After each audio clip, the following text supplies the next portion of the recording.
100만 제곱미터 이상의 대규모 택지는 남양주, 하남, 인천 계양, 과천 등 4곳에 12만 2천 호이며 서울 시가의 30분 내 출퇴근, 그리고 아이 키우기 좋은 도시, 그리고 일자리가 풍부한 도시. 서울 수도권 집값 잡겠다고 시작된 3기 신도시. 지난해 4년 만에 인천 계양지구가 첫삽뜨면서 한숨 돌렸는데 사전 청약자들 이른바 멘붕입니다. 입주 시기가 최소 1년에서 2년 이상 연기될 것으로 보인다. 홍기원 의원 발표에 국토부 그렇지 않다 답하지 않고 있습니다. 주민의 59.3%가 부채가 있다고. 그럼 1조 7천억 부채에서 나가는 이자, 1년으로 따지면 대략 한 1,200억 정도 이자가 나가는 겁니다. 사채 얻어서 해야 될 처지인데, 그러면 이제 쉽게 말할 수 있겠죠. 그러면 땅 좀 팔아서 쓰면 되지 않냐? 그게 쉬운 게 아니에요. 이러다 우리 다 죽는다. 광명과 시흥 3기 신도시 부지 토지주들이 한 달째 LH 앞에서 천막 농성을 진행하고 있습니다.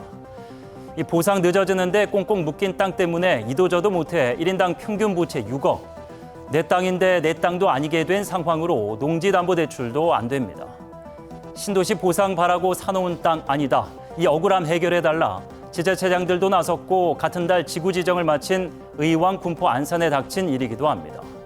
그럼 토지 보상 문제만 해결하면 광명, 시흥 지구만 해결하면 될까요?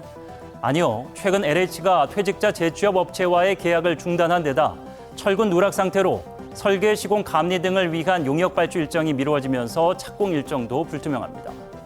여기에 건설 비용 상승과 미분양 우려 등 각종 추가 지연 변수가 있습니다. 그런데 더 큰 문제는 3기 신도시만의 일이 아니라는 점입니다. 상반기 인허가 실적이 목표의 7%에 그치는 등 수도권 주택 공급에 벌써 비상등이 켜졌는데 당장 2, 3년 뒤 공급난으로 집값 상승 우려가 있다는 시그널이 불러올 파장. 부동산도 심리지 않습니까? 신도시 기다리던 수요가 빚을 내 집을 사는 대열에 뛰어든다면 결코 보통 일이 아닙니다. 신혼부부 기간도 지났고요. 그때 당첨이 되는 바람에 저희 그동안 청약 부금도 내지 않고 정말 어디 갈 수도 없는 상황이에요. LH는 더 이상 미루지 말고 2010년 5원짜리 주택 사전 예약자 공고문대로 본청약과 주택 공급을 빨리 실시해 주시기. 경기 하남 강일지구 기억하십니까? 2010년 사전 청약 방식으로 분양했지만 토지 보상 지연, 인근 지구와의 통합 개발 무산 등으로 예정보다 4년이 지나 입주했고 사전 청약에 당첨된 죄로 주민들은 건 10년을 떠돌이 아닌 떠돌이가 돼야 했습니다.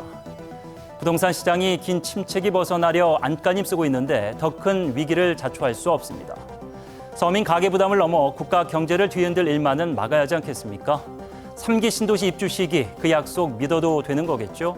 지금이라도 수도권 신축 아파트를 사야 할까요? 정부 분명한 답을 내놓아야 합니다. 앵커 포커스였습니다.